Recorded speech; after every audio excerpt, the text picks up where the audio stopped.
South ఇండియాలోనే biggest sorry store మన Varahi silks మన విజయవాడ ఎంజీ రోడ్ లో డిసెంబర్ 4వ తారీఖున ఘన ప్రారంభం.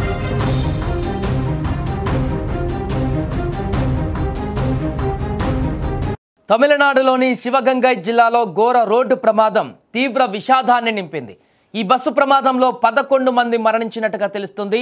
మరో 20 మందికి తీవ్ర గాయాలు కాగా వారిని స్థానిక ఆసుపత్రికి తరలించారు. అయితే వారిలో పలువురు పరిస్థితి విషమంగా ఉన్నట్లు తెలుస్తుంది. కుమ్మంగుడి సమీపంలో 2 ప్రభుత్వ బస్సులు ఎదురెదురుగా రాగా అతివేగంతో ఢీకొనడం వల్ల ఈ ప్రమాదం చోటు చేసుకున్నట్టుగా తెలుస్తుంది. వారం రోజులలో దక్షిణ తమిళనాడులో ప్రభుత్వ ప్రైవేటు బస్సుల మధ్య జరిగిన రెండో ఘోర ప్రమాదంగా ఇది నిలిచింది. గత వారం తెన్కాశీ జిల్లాలలో జరిగిన ప్రమాదంలో 6 ప్రయాణికులు మరణించగా ఇప్పుడు జరిగినటువంటి ప్రమాదంలో 11 మంది మృత్యువాత పడ్డారు. ఇక ప్రమాదానికి కారణమైనటువంటి బస్సులలో ఒక బస్సు తిరుప్పూరు నుంచి కారైక్కుడి వైపు వెళ్తుండగా మరొక బస్సు కారైక్కుడి నుంచి దిండిగల్ జిల్లా వైపు వెళ్తుంది.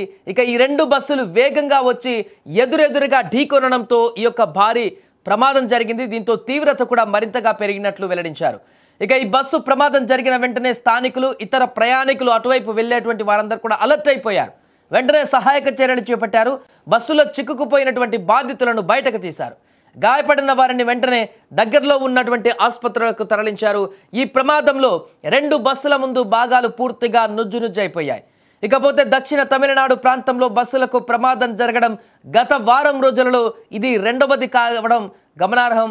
కొన్ని రోజుల క్రితమే తెన్కాశీ జిల్లాలలో 2 ప్రైవేటు బస్సులు ఢీకొన్నాయి. ఆ ఘటనలో కూడా 6 మరణించారు. అతివేగం నిర్లక్ష్యంగా డ్రైవింగ్ చేయడం కారణంగా ఆ ప్రమాదం జరిగినట్టుగా దర్యాప్తు అధికారులు గుర్తించారు.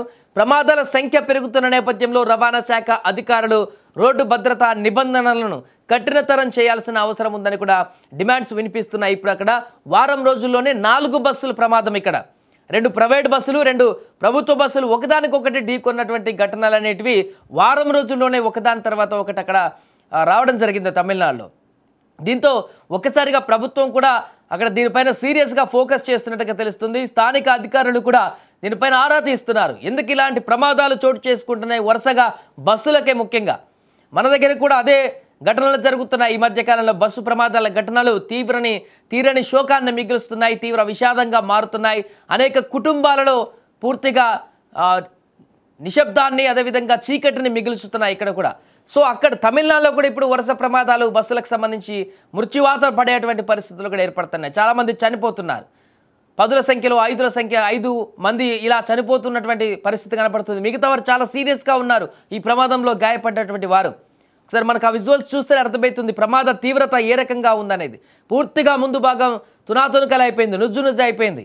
ఇంకా మధ్యలో ఉన్నటువంటి బస్ సీట్లలో కూర్చున్నటువంటి ప్రయాణికుల పరిస్థితి ఏంటనేది మనం అర్థం చేసుకోవచ్చు. పూర్తిగా ఒకటి చీల్చుకొని పోయినట్టుగా కనిపిస్తుంది ఆ బస్ అంతా కూడా. ప్రమాద తీవ్రత ఎంత దారుణంగా ఉందనేది చెప్పడానికి ఈ విజువల్స్లే మనం అక్కడ సాక్ష్యంగా చెప్పుకోవచ్చు.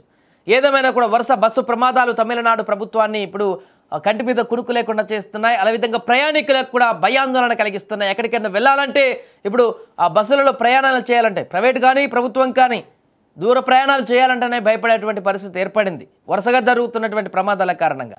ఏదేమైనా తాజా ప్రమాదంతో మరొకసారి అక్కడ తీవ్ర విషాదాన్ని అయితే నింపింది.